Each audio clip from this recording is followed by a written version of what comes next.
ठीक है भाई, तो ये है अपना नया lecture, carbon and its compound. Carbon and its compound का थोड़ा सा रिवीजन भी करेंगे, थोड़ा सा क्विक रिवीजन टाइप का। फिर क्विक रिवीजन करके then will go for the question. और जैसे लास्ट लेक्चर में था कि क्वेश्चन आंसर में पहले हम लोग थोड़ा सा एमसीक्यू देखेंगे, जो अपना बोर्ड्स का नया पैटर्न चालू है। एमसीक्यू के बाद देन असर्शन रीजन टाइप, और फिर उसके बाद जो है अपना छोटे मोटे क्वेश्चन आंसर या बड़े क्वेश्चन आंसर। शुरू की जो है ये कुछ चीज़ें मैं खुद से बताऊंगा, और जो क्वेश्चन आंसर डिस्कस कर रहे हैं, हो सकता है कि Adarsh and Shiv, I think इन लोगों का माइक काम कर रहा है, तो कुछ आप लोग भी बोल रहे हैं तो आप लोग बोलिएगा, अदरवाइज मैं जो है चीज़ें एक्सप्लेन करूंगा, जहाँ पे नहीं समझ में आएगा वहाँ पे यू कैन जो है स्टॉप मी, ठीक है। तो देखते भाई पहले थोड़ा सा क्विक रिवीजन टाइप का। तो कार्बन एंड इट्स कंपाउंड में सबसे पहला कि टाइप्स ऑफ बॉन्डिंग। तो कार्बन में अगर हम बात करें तो कार्बन में कौन सा बॉन्ड होता है? कोवलेंट बॉन्ड होता है। अब कोवलेंट बॉन्ड होने का रीजन क्या है?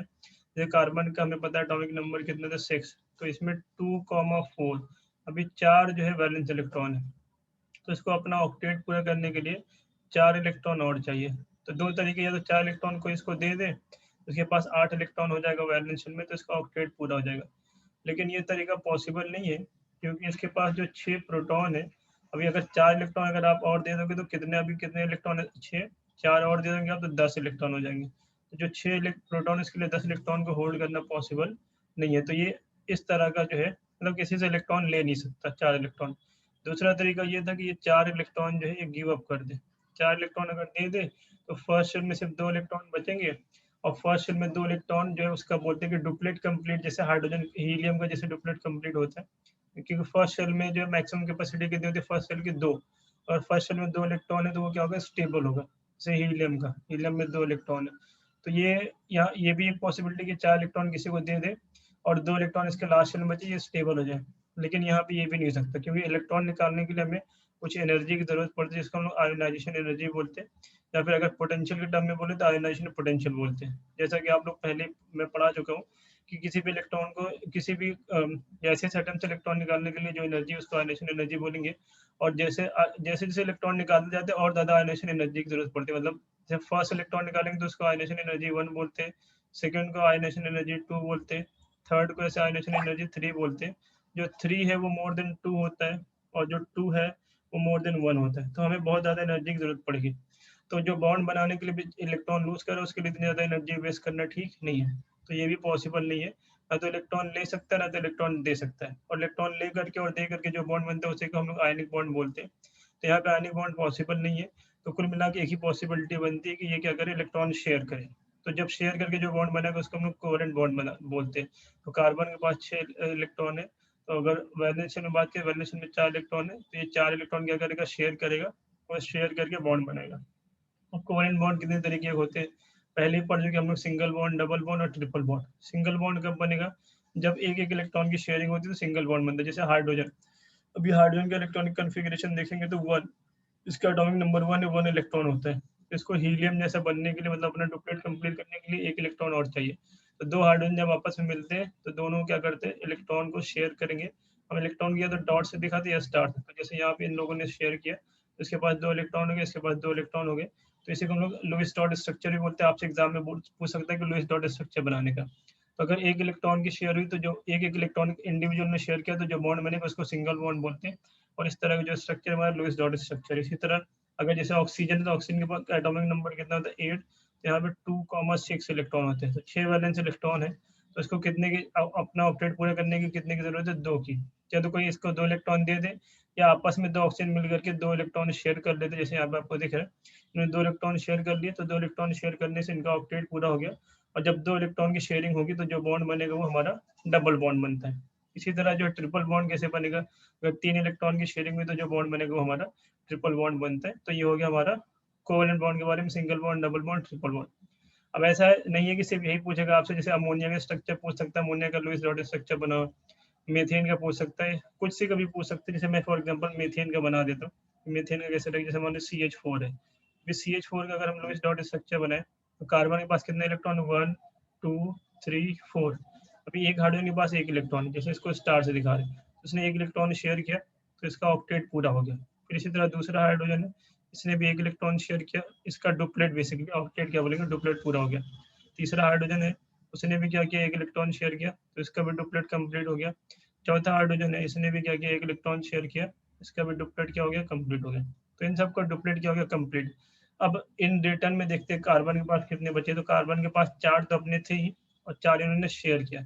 जो 4 शेयर किया तो इसके पास भी 4 शेयरिंग वाले मिला करके और 4 अपने खुद के मिला के 8 इलेक्ट्रॉन पूरे के, तो इसका भी ऑक्टेट पूरा हो गया। तो इस तरह से अगर हम ये जो दिखा रही है हमारा लुईस डॉट स्ट्रक्चर या फिर इलेक्ट्रॉन डॉट स्ट्रक्चर किसका, CH4 का। ऐसे आपका कोई भी पूछ सकता है तो आप वहाँ पे बना सकते हैं। अब देखिए, अब यहाँ पे जो है फिर आ गया अभी वर्सटाइल नेचर ऑफ जो है कार्बन। ये एक important topic, versatile nature. Versatile nature के मतलब क्या है कि कार्बन के जो बहुत सारे कंपाउंड, मतलब 2.5 मिलियन से लेकर के 3 मिलियन, मतलब 25 लाख से लेकर के 30 लाख तक जो इसके कंपाउंड होते हैं। तो इतने सारे कंपाउंड क्यों होते हैं कार्बन का, ये बताना है। तो मैंने बोला कि कार्बन जो है कैसा है भाई, कार्बन जो है लड़कों के जैसा है ना, कार्बन इज लाइक बॉयज, ठीक है। और बॉयज में क्या चलता है, ब्रो कोड, ठीक है। ब्रो कोड आप लोगों को मैं पहले ही पढ़ा ही चुका हूँ कि ब्रो कोड क्या है भाई, कि कितना भी जो है लड़का घूमने गया और लड़के के जो है पप्पा ने, दोस्त के पप्पा ने फोन कर दिया कि हाँ कहाँ है, तो बोल देंगे हम कहाँ भाई यहीं पे, भले वो हो या ना हो, ठीक है। वो आपने बहुत सारे जोक भी देखे होंगे कि पप्पा के पास बैठा हुआ बेटा और फोन कर दिया दोस्त को, और पप्पा पूछ रहे कहाँ पे, तो बोल रहे कि मेरे पास ही, ठीक है। तो उसी का हम ब्रो कोड हो गया, मतलब कैटेनेशन पावर, कि कार्बन के जो है खुद कार्बन से बॉन्ड बनाने की जो टेंडेंसी है उसको हम कैटेनेशन पावर बोलते हैं। और कार्बन की कैटेनेशन पावर बहुत ही स्ट्रांग होती है, बाकी कोई और एलिमेंट नहीं जिसकी इतनी स्ट्रांग कैटेनेशन पावर हो। दूसरा हमारा टेट्रावैलेंसी। टेट्रावैलेंसी क्या है, कार्बन जो है, कार्बन की वैलेंसी क्या है, 4 है। कार्बन की वैलेंसी 4 है। इसके अलावा कार्बन जो हाइड्रोजन के साथ, ऑक्सीजन के साथ, नाइट्रोजन के साथ, हेलोजन के साथ, सल्फर के साथ, इन सब के साथ बॉन्ड बनाता है। और इसका जो बॉन्ड होता है बहुत ही स्ट्रॉन्ग बॉन्ड होता है। क्यों स्ट्रॉन्ग बॉन्ड होता है, क्योंकि इसकी जो है कार्बन के पास सिर्फ 2 शेल है, इसकी साइज छोटी होने जो बॉन्ड बना रहा है वो स्ट्रॉन्ग बॉन्ड बना रहा है। तो कैटनेशन पावर की वजह से और टेट्रावैलेंसी की वजह से कार्बन के जो मिलियंस ऑफ कंपाउंड होते हैं। तो ऐसे एग्जाम में आपसे पूछ सकते हैं कि वाई कार्बन है सो मेनी कंपाउंड। तो उसका 2 रीजन है, एक 2 नंबर में पूछेगा आपको, फिर दोनों में रीजन मेंशन करें, कैटेनेशन पावर, टेट्रावैलेंसी, और आप बोल सकते हैं स्ट्रॉन्ग बॉन्ड, ठीक है। फिर अभी जो है उसके बाद देखते भाई कि और क्या बता रखा है। Sir isomerism. आइसोमरिज्म कोई रीजन थोड़ी नहीं, आइसोमरिज्म ऐसा रीजन नहीं है। आइसोमरिज्म नहीं, ये 2 रीजन अपने लिए काफी, ठीक है। आइसोमर्स ऐसा जो है ये नहीं बोल सकते कि आइसोमर एक्चुअली हटा भी रखा है सिलेबस से। और आइसोमर से आपसे, isomer is not reason for more number of compound. तो आइसोमेरिक फॉर्म है वो अलग अलग, वो इसका ये रीजन नहीं है। स्टेबल है, स्टेबल होना जरूरी है। तो स्टेबल तक इसीलिए क्योंकि कैटेनेशन पावर ज्यादा स्ट्रांग है और टेट्रावैलेंसी इसलिए, ठीक। अब आ जाइए कि कार्बन कंपाउंड कितने तरीके के होते हैं। मतलब बेसिकली कार्बन कंपाउंड में अगर हम लोग यहाँ पे जो बात करें हाइड्रोकार्बन की, ठीक है। हाइड्रोकार्बन क्या होता है, जहाँ पे हाइड्रोजन हो और कार्बन हो उसको हम हाइड्रोकार्बन बोलते हैं। जो सेचुरेटेड कंपाउंड, सेचुरेटेड कंपाउंड क्या है, जहाँ कार्बन कार्बन के बीच में सिंगल बॉन्ड हो उसको हम सेचुरेटेड कंपाउंड। जैसे अभी मान लीजिए इस तरह से दे रखा है, C double bond C, C single bond C और डबल बॉन्ड ओ, फिर यहाँ पे सी मान लीजिए ऐसे CH3 लिखा है और CH3 लिखा हुआ है, ठीक है। यस शिव, कोई डाउट? सर अगर वो 3 मार्क का क्वेश्चन में आ जाएगा कि versatile nature of carbon explain हाँ करने के, तो तो अभी क्या यही करें? लिखा है, कैटेनेशन पावर, एक टेट्रावैलेंसी, और जैसे यहाँ पे एक चीज नहीं लिखा हुआ है कि टेट्रावैलेंसी होने के साथ साथ कार्बन की जो है साइज छोटी होती है, इसलिए जो उसका बॉन्ड बनाता है वो स्ट्रॉन्ग बॉन्ड होता है। इतना ही लिखना, उसके अलावा आप अलग से रीजन थोड़ी ना कहीं से लेकर के आ सकते हैं, ठीक है। ये सैचुरेटेड का मतलब क्या, कार्बन कार्बन के बीच में सिंगल बॉन्ड होना चाहिए, ठीक है। जैसे यहाँ पे कार्बन कार्बन के बीच में जैसे 1 2 3 3 कार्बन, तीनों के बीच में क्या सिंगल सिंगल बॉन्ड है। भले कार्बन और ऑक्सीजन के बीच में डबल बॉन्ड, इससे हमें मतलब नहीं है, तब भी ये क्या होगा, सैचुरेटेड कंपाउंड। जैसे ये कीटोन है तो भी क्या ये सैचुरेटेड है, कार्बन कार्बन के बीच में सिंगल बॉन्ड रहेगा तो हम लोग क्या बोलेंगे उसको, सैचुरेटेड। कार्बन कार्बन के बीच में डबल बॉन्ड या ट्रिपल बॉन्ड आ जाएगा, मिनिमम एक डबल बॉन्ड मिनिमम एक ट्रिपल बॉन्ड आ जाए तो उसको हम अनसैचुरेटेड कंपाउंड बोलते हैं। अभी सैचुरेटेड में बेसिकली जो हमारे पास है उसको हम लोग क्या बोलते हैं, एल्केन्स। और एल्केन्स का जो मॉलिक्यूलर फॉर्मूला है सैचुरेटेड में, जो हमारा हाइड्रोकार्बन है, हाइड्रोकार्बन की बात करें, सैचुरेटेड में जो हाइड्रोकार्बन उसको एल्केन बोलते हैं। इसका फॉर्मूला क्या भाई, CN और H2N+2, ठीक है। अनसेचुरेटेड में अगर हम बात करें, अनसेचुरेटेड में हमारे पास 2 तरह से है जो हाइड्रोकार्बन, हाइड्रोकार्बन की बात करें, ऐसा एल्कोहल भी हो सकता है अनसेचुरेटेड में, लेकिन हाइड्रोकार्बन में एक एल्कीन है और एक हमारे पास एल्काइन है। और एल्कीन का फॉर्मूला क्या होता है भाई, CN और H2N, और एल्काइन का फॉर्मूला Cn H2N और -2, ये फॉर्मूला होता है, ठीक है। यहाँ पे n क्या नंबर ऑफ आपका कार्बन, यहाँ पे n स्टार्ट होगा 2, 3, 4 से एल्कीन या फिर एल्काइन में, और क्योंकि अभी डबल बॉन्ड या ट्रिपल बॉन्ड बनाने के कम से कम 2 कार्बन चाहिए ना, और यहाँ पे जो n स्टार्ट होगा वो आपका 1 से स्टार्ट होगा। ये अनसैचुरेटेड और सैचुरेटेड की बात है। जैसे इसमें एग्जांपल दे रखा है मीथेन, एथेन, प्रोपेन, फिर यहाँ पे एथीन या फिर एथाइन, और फिर प्रोपीन या प्रोपाइन, मतलब एल्कीन और एल्काइन दोनों का एग्जांपल दे रखा हो। अब देखिए जैसे कार्बन की और बात कर रहे हैं, टाइप्स ऑफ कार्बन कंपाउंड, कितने टाइप के कार्बन कंपाउंड होते हैं। तो ये अपना इतना, जैसे अभी आइसोमरिज्म वाला पार्ट हटा रखा है तो इतना इंपॉर्टेंट है नहीं। जैसे स्ट्रेट चेन में हो सकते हैं, ब्रांच चेन में हो सकते हैं, और क्लोज चेन में हो सकते हैं। किसी भी तरह के कार्बन कंपाउंड हर तरह के फॉर्म में एग्जिस्ट करते हैं, ओपन चेन में, ब्रांच चेन में, फिर क्लोज में। अब जैसे यहाँ पे हेटेरोएटम है, अभी जैसे अगर हम लोग हाइड्रोकार्बन, अभी हेटेरोएटम का मतलब क्या है, बेसिकली हम हाइड्रोकार्बन की बात कर रहे हैं, या फिर कार्बन कंपाउंड में कार्बन और हाइड्रोजन के अलावा जो आएंगे उसका हम हेटेरोएटम बोलेंगे। हेटेरो मतलब डिफरेंट, जैसे बोला क्लोरीन है, ब्रोमीन है, ऑक्सीजन है।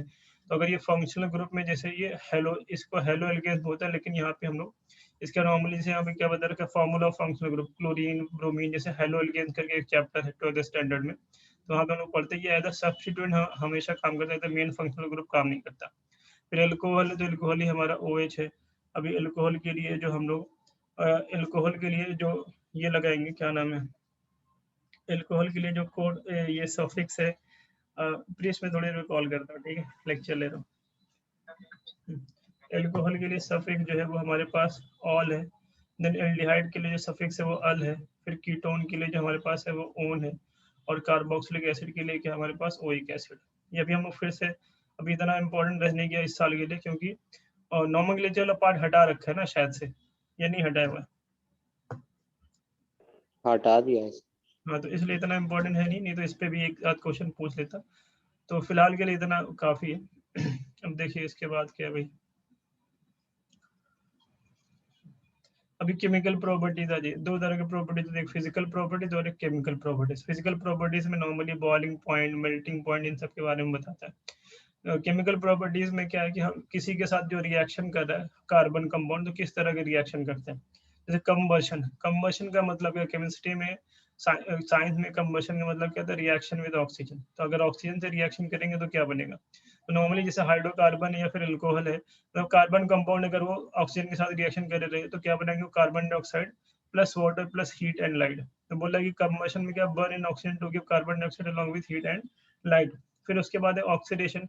ऑक्सीडेशन का मतलब क्या है, तो ऑक्सीडेशन में हम लोग कोई ऑक्सीडाइजिंग एजेंट होगा, उस ऑक्सीडाइजिंग एजेंट के प्रेजेंस में ये रिएक्शन होगी। जैसे यहाँ पे आप देखिए CH3CH2OH है, तो ऑक्सीडेशन का मतलब क्या होता है, एडिशन ऑफ ऑक्सीजन, ठीक है, एडिशन ऑफ ऑक्सीजन। अभी यहाँ पे कंबशन का मतलब ये नहीं कि एडिशन ऑफ ऑक्सीजन, लेकिन यहाँ पे क्या ऑक्सीजन का एडिशन होता है, आपका ऑक्सीडेशन, जैसे CH3CH2 और फिर आपका OH है। जैसे यहाँ पे ले रखा आपका एल्कलाइन KMnO4, जैसे ये याद रखिएगा, एल्कलाइन KMnO4 है, या फिर पोटेशियम डाइक्रोमेट है। ये ऑक्सीडाइजिंग एजेंट होते हैं, और ऑक्सीडाइजिंग एजेंट में भी ये स्ट्रॉन्ग ऑक्सीडाइजिंग एजेंट है। These are strong oxidising agent. जैसे अगर स्ट्रॉन्ग ऑक्सीडाइजिंग, ऑक्सीडेशन का मतलब क्या है, addition of oxygen and removal of hydrogen. तो ये दोनों हाइड्रोजन को रिमूव कर देगा, और जब हाइड्रोजन रिमूव करेगा तो यहाँ पे क्या आ जाता है आपका, तभी कार्बन की वैलेंसी कितनी, 4। तो यहाँ पे ऑलरेडी 2 बॉन्ड इसने बना रखे, कार्बन ने एक इधर और एक यहाँ पे OH, तो ये 2 हाइड्रोजन निकलेगा और इसकी जगह पे एक जो है आपका डबल बॉन्ड O आ जाता है। तो ये आपका क्या बन गया, कार्बोक्सिलिक एसिड। तो ये ऑक्सीडेशन करा दिया। फिर एडिशन रिएक्शन। अब एडिशन रिएक्शन कौन देगा, नॉर्मली तो जो एल्कीन और एल्काइन होता है वो एडिशन रिएक्शन देते हैं, लेकिन हमें 10th स्टैंडर्ड में सिर्फ एल्कीन का पढ़ना है। तो यहाँ पे जैसे डबल बॉन्ड है, तो ये डबल बॉन्ड क्या होगा आपका, हटेगा, एक डबल बॉन्ड हट जाएगा और एक डबल बॉन्ड हटेगा, तो 2 वैलेंसी खाली हो जाएगी। और 2 वैलेंसी खाली हो जाएगी। जैसे यहाँ पे हाइड्रोजन का एडिशन करते हैं, हाइड्रोजनेशन बोलते हैं उसको, एडिशन ऑफ हाइड्रोजन, तो उसको बोलते हैं हाइड्रोजनेशन, ठीक है। तो एडिशन ऑफ हाइड्रोजन जिसको हम हाइड्रोजनेशन बोलते हैं, यहाँ पे हाइड्रोजन ऐड होगा तो एक हाइड्रोजन यहाँ पे ऐड हो जाएगा और एक हाइड्रोजन यहाँ पे ऐड हो जाएगा। तो ये हमारा जो एल्कीन से एल्केन बन जाएगा, ये एडिशन रिएक्शन होता है। फिर उसके बाद सब्स्टिट्यूशन रिएक्शन है। सब्स्टिट्यूशन का मतलब क्या होता है, जैसे फुटबॉल में हम लोग क्या करते हैं, सब्स्टिट्यूट भेजते हैं भाई, कि रोनाल्डो की जगह कोई दूसरा प्लेयर आ गया, फिर रोनाल्डो सबसे फेमस, उसी का नाम आ रहे भाई, बाकी मेसी उसी, और बाकी और कौन फेमस अभी, नेमार, एक नेमार है ना, वो भी बहुत फेमस है। और कौन थे भाई, एक वो क्या नाम उसका, साले, साले भी अच्छा प्लेयर है क्या भाई, मोहम्मद साले, सर साला है वो। साला, साला, सला है क्या? हाँ सर। सला हाँ मतलब होता है, ये उर्दू वर्ड है, सला मतलब होता है नमाज, ठीक है, तो वो सला से है। तो ये भी अच्छा प्लेयर शायद से मैंने सुना है। तथागत बोला सला, ठीक है। तो ये सब जो है सब्स्टिट्यूशन एक जाएगा, उसकी जगह दूसरा आ जाएगा। तो जैसे नॉर्मली क्या हमें यहाँ पे जो 10 में पढ़ना है वो हाइड्रोकार्बन में एल्केन्स का, ठीक है, एल्केन्स का जो है और वो पढ़ना है कि एल्केन का ये क्या होगा सब्स्टिट्यूशन। तो ये जैसे सनलाइट के प्रेजेंस में इसका हेलोजन जो है नॉर्मली क्या कराएगा, इसका सब्स्टिट्यूशन कराएगा। जैसे CH4 है, अभी CH4 की सनलाइट के साथ रिएक्शन करा दी, सनलाइट के प्रेजेंस में Cl2 होगी, तो क्या होगा, एक हाइड्रोजन हटेगा और यहाँ पे बन जाएगा आपका CH3 और Cl। और ये रिएक्शन तब तक होती है जब तक जो है आपका सारे हाइड्रोजन रिप्लेस नहीं हो, जैसे CH3Cl, फिर ये हट जा, एक और हाइड्रोजन हटेगा CH2Cl2 बन जाएगा, फिर वही सेम आपका Cl2 और HNO के प्रेजेंस में रिएक्शन हो जाएगी, फिर आपका बन जाएगा CHCl3 जिसको हम क्लोरोफॉर्म बोलते हैं, फिर एक ये भी हटेगा, फिर बन जाएगा आपका CCl4 जिसको कार्बन टेट्राफ्लोराइड बोलते हैं, कार्बन टेट्राक्लोराइड। तो ये रिएक्शन तब तक होगी जब तक सारे हाइड्रोजन रिप्लेस ना हो जाए। तो ये हो गया आपकी केमिकल प्रॉपर्टीज, ठीक है। आई थिंक यहाँ पे जो है फिर properties of some carbon compound, I think ethanol और एथेनोइक एसिड को ये इसको रिमूव नहीं किया, इसके बारे में थोड़ा सा पढ़ना। अभी एथेनॉल के हमारे पास जो नॉर्मली दारू हम लोग तो नहीं पीते, मतलब जो हम लोग यहाँ पे पढ़ रहे, जो लोग पीते हैं, इंसान जो पीता है वो क्या हमारे पास C2H5OH, ठीक है।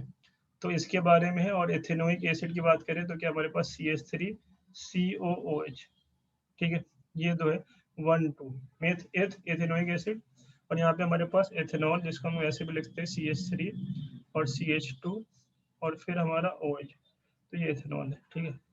तब इसके बाद में इसके थोड़े कुछ केमिकल प्रॉपर्टीज बता रखी है कि रिएक्शन विद सोडियम, तो सोडियम के साथ जब रिएक्शन कराते हैं तो ये जो H होता है इसका ये एसिडिक हाइड्रोजन होता है, तो जैसे ये CH3 और यहाँ पे CH2 और यहाँ पे जो ये OH है, तो ये क्या एसिडिक हाइड्रोजन मान करके, जैसे OH बॉन्ड का क्लीवेज होता है तो H हटेगा, यहाँ से H प्लस हटेगा, उसके जगह आ जाता है Na, यहाँ पे ये Na प्लस आ जाता है, तो ये हो गया CH3 CH2OH, यहाँ पे Na आगे, तो इसको बोलते हैं सोडियम एथॉक्साइड।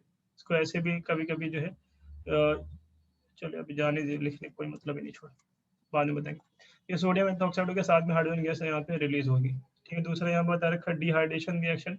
डिहाइड्रेशन का मतलब क्या होता है, आपको पता है, ये डिहाइड्रेशन मतलब क्या होता है, हाइड्रेशन मतलब वाटर का रिमूव होना। जैसे अभी अल्कोहल है CH3 और CH2 और OH, ठीक है। इसको जब आप 12th में जाओगे तो इसको इलिमिनेशन रिएक्शन भी बोलते हैं। तो यहाँ पे कॉन्सेंट्रेटेड H2SO4 ले लिया, तो एक कार्बन से क्या हो जाता है, OH निकलता है और दूसरे कार्बन से H निकलता है। तो यहाँ से जब एक H निकलेगा तो क्या बचेगा CH2, और H कैसे जाता है हमेशा H प्लस के फॉर्म में, तो यहाँ पे माइनस बचेगा। फिर यहाँ पे आपके पास सिंगल बॉन्ड, पहले अभी सिंगल बॉन्ड ही रहने देता हूँ मैं, सिंगल बॉन्ड फिर CH2, और OH हमेशा क्या लेके जाता है, जब OH जाता है तो OH माइनस के फॉर्म में जाता है, यहाँ पे प्लस आ जाता है, तो ये माइनस और प्लस मिलकर के डबल बॉन्ड बना लेते हैं। ये आपका बन जाता है CH2 डबल बॉन्ड CH2। इसी को हम लोग इलिमिनेशन रिएक्शन में बोलते हैं। वो जब आप 12th स्टैंडर्ड में जाओगे तो पढ़ोगे। तो एलिमिनेशन रिएक्शन में आपका अल्कोहल से क्या बन जा रहा है, एल्कीन। डिहाइड्रेशन रिएक्शन है, कॉन्सेंट्रेटेड H2SO4 के प्रेजेंस में ये रिएक्शन हो रही। फिर नेक्स्ट आ जाए एथेनोइक एसिड। एथेनोइक एसिड अपना यहाँ पे लिखा हुआ है, फिर से मैं क्या लिखूँ, जैसे CH3COOH, ये एथेनोइक एसिड है, ठीक है। अब इसका स्टेरिफिकेशन है। स्टेरिफिकेशन का मतलब क्या, इस फॉर्मेशन ऑफ एस्टर। अब एस्टर क्या होता है हमारे पास, R C double bond OR, इसको हम एस्टर बोलते हैं, ठीक है। जैसे इसको R1 और R2 कर दो कि हाँ ये अलग अलग है, हो सकता है सेम भी हो सकता है अलग भी हो।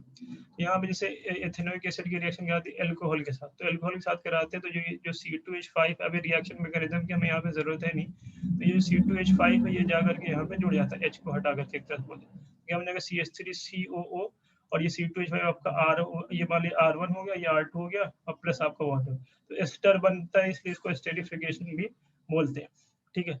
अब इसी का उल्टा रिएक्शन आप एक तरह से उल्टा ही बोल सकते हैं।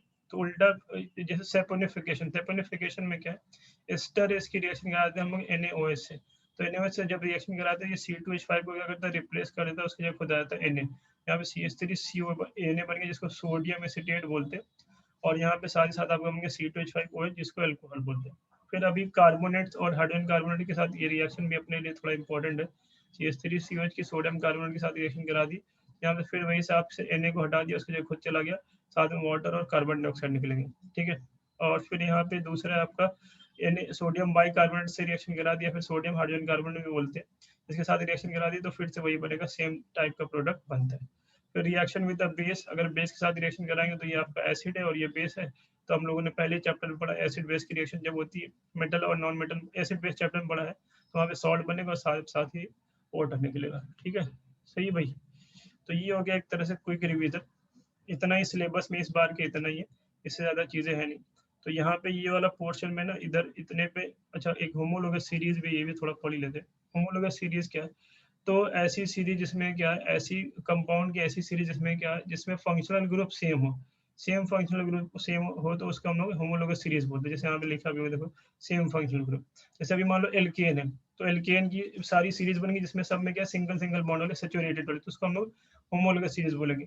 अब होमोलोगस सीरीज में क्या है कि दो कंसेक्यूटिव जो एटम होते हैं, जो कंसेक्यूटिव कंपाउंड, उनमें जो है CH2 का डिफरेंस होता है, मतलब एक कार्बन और 2 हाइड्रोजन, या फिर आप बोल दो अगर मास वाइज बोले तो 14 का, यहाँ पे 12 होता है इसका मास और हाइड्रोजन का 2, तो 12 और 2 14। जैसे एल्केन का बता रखा कि एल्केन का अगर हम लोग देखेंगे, जैसे अभी एल्केन का क्या होता है, मेथेन तो CH4, फिर एथेन तो C2H6, फिर उसके बाद प्रोपेन तो C3H8, फिर उसके बाद आपका ब्यूटेन तो C4H10। तो अगर आप किसी में भी दो में देखेंगे तो इन दोनों में कितने का डिफरेंस है, तो इन दोनों में आप देखेंगे CH2 का डिफरेंस है, इन दोनों में कितने का डिफरेंस है, CH2 का डिफरेंस है, इन दोनों में कितने का डिफरेंस है, CH2 का डिफरेंस है। तो जिसमें सेम फंक्शनल ग्रुप हो और किसी भी दो कंसेक्यूटिव कंपाउंड में अगर CH2 का डिफरेंस, तो उसको हम लोग होमोलोगस सीरीज बोलते हैं। जैसे मान लो हमें एल्कोहल की सीरीज बनानी है, अगर एल्कोहल की आपको बनानी हो तो एल्कोहल की कैसे बनाएंगे भाई, जैसे अभी एल्कोहल कैसे, अभी एल्केन से बनाएंगे, एक हाइड्रोजन निकाल के वहाँ पे क्या लगा देते हैं हम लोग, OH लगा देते हैं। ठीक है, तो जैसे पहले हो गया आपका CH3OH जिसको हम लोग मेथेनॉल भी बोलते हैं, फिर उसके बाद C2H5OH जिसको हम लोग एथेनॉल बोलते हैं, फिर उसके बाद नेक्स्ट क्या हो जाएगा C3H7OH, इसी तरह नेक्स्ट क्या हो जाएगा C4H9OH। ठीक है, तो इस तरह से होमोलोगस सीरीज बन गई जिसमें OH सब फंक्शनल ग्रुप क्या सेम है। किसी दो में डिफरेंस देखें, यहाँ पे अगर आप देखेंगे तो कार्बन एक, यहाँ पे कार्बन 2 है, तो एक कार्बन का डिफरेंस हो गया, यहाँ पे H3 है, यहाँ पे H, यहाँ पे 5 है और एक 6 है, तो यहाँ पे 4 हो गया, तो CH2 का डिफरेंस हो गया, इधर भी CH2 का डिफरेंस, इधर भी CH2 का डिफरेंस। तो ये इस तरह से जो है ये बन गई एल्कोहल की। इसी तरह एल्कीन का बना सकते हैं, एल्काइन का, सबका जो होमोलोगस सीरीज बना सकते हैं। मेन ध्यान ये रखना है कि जो फंक्शनल ग्रुप है वो क्या होना चाहिए, सेम होना चाहिए, फंक्शनल ग्रुप अलग अलग नहीं होना चाहिए। ये हो गया। अब naming of carbon compound, naming तो मैंने बता ही रखी है पहले, नेमिंग है, नेमिंग हटा ही रखा है ना भाई, तो नेमिंग पे डिस्कस करते नहीं। नेमिंग में हमें बेसिकली अगर IUPAC नॉमेनक्लेचर की बात करें तो एक बस शॉर्टकट में बोल दूं कि नॉमेनक्लेचर हम लोग कैसे लिखते हैं कि आपका जो है प्रीफिक्स, ठीक है, प्रीफिक्स प्लस आपका रूट वर्ड और प्लस आपका सफिक्स। ठीक है, ये ध्यान में रखना है, इसी से लिखते हैं। अब प्रीफिक्स क्या, रूट वर्ड क्या, सफिक्स क्या, ये पहले ही मैं बता चुका हूँ। अब यहाँ पे क्योंकि सिलेबस में है नहीं तो कोई डिस्कस करे कोई फायदा है नहीं। आइसोमेरिज्म भी सिलेबस में नहीं है, बट फिर भी एक डेफिनेशन बता देता हूँ कि ऐसे कंपाउंड जिनका मॉलिक्यूलर फॉर्मूला सेम हो बट स्ट्रक्चर डिफरेंट हो उसको हम स्ट्रक्चरल आइसोमर बोलते हैं।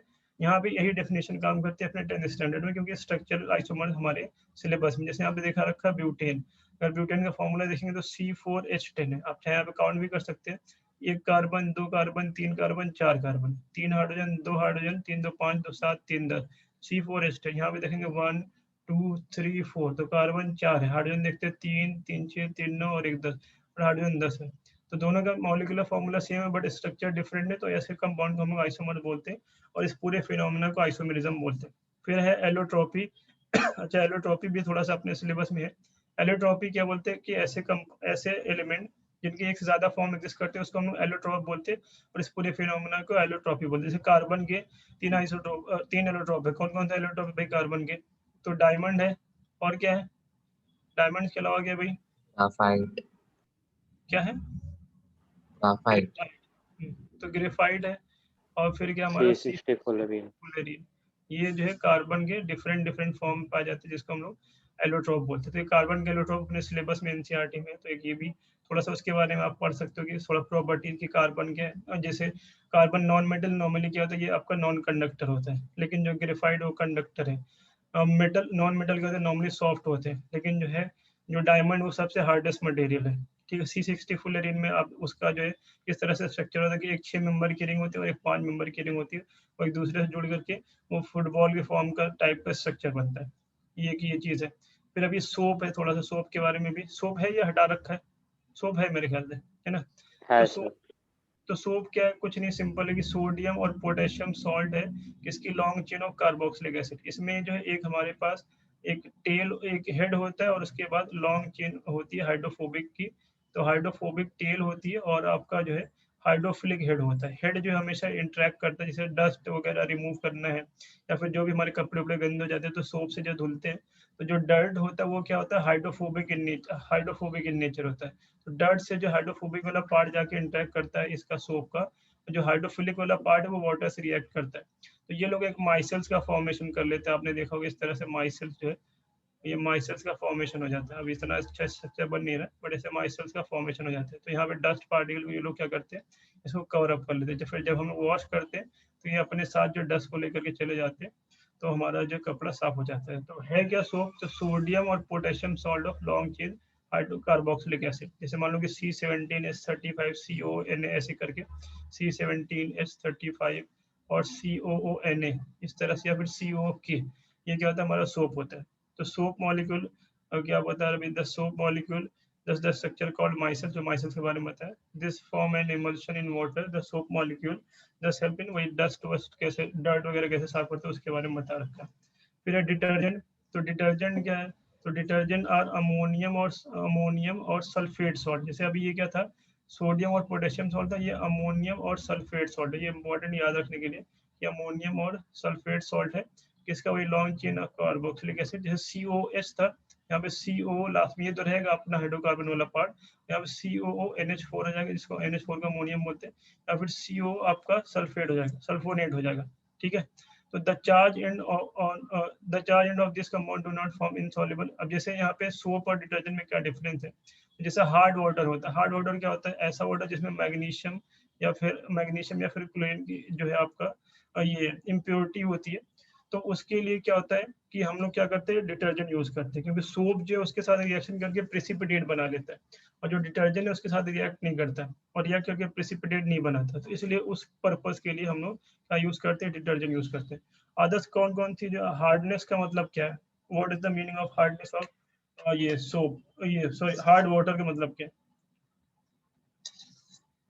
इसमें कैल्शियम या फिर मैग्नीशियम आयन रहता है। कैल्शियम या मैग्नीशियम की क्या होती है, उसमें इम्प्योरिटी होती है, जिससे वो हार्ड हो जाता है। तो जब सोप से धुलते हैं, जैसे खारा पानी जिसको बोलते हैं बेसिकली, पहले हम लोग जब छोटे थे तो गाँव वगैरह में एक ऐसे जो हैंडपम्प रहते तो उसमें खारा पानी निकलता, तो उसमें जो है अगर कपड़े धुलेंगे तो वो साफ नहीं होगा, उसमें कम का फॉर्मेशन रहता है, छोटे छोटे प्रेसिपिटेट बन जाते हैं व्हाइट व्हाइट कलर के। तो ये तो हो गया क्विक रिवीजन। अब जो है इसको मैं यहाँ पे ये एंड करता हूँ, और जो अपना ये वाला पार्ट है कौन सा, क्वेश्चन आंसर वाला सेशन, तो वो हम लोग इसके बाद करते हैं। ठीक है, चलो भाई, थोड़ा सा थैंक यू इनके बोलने जा रहे, क्योंकि लेक्चर भी रिकॉर्ड करना है, यूट्यूब पे भी डालना है। ठीक है, चलो भाई फिर से आप लोग सर कनेक्ट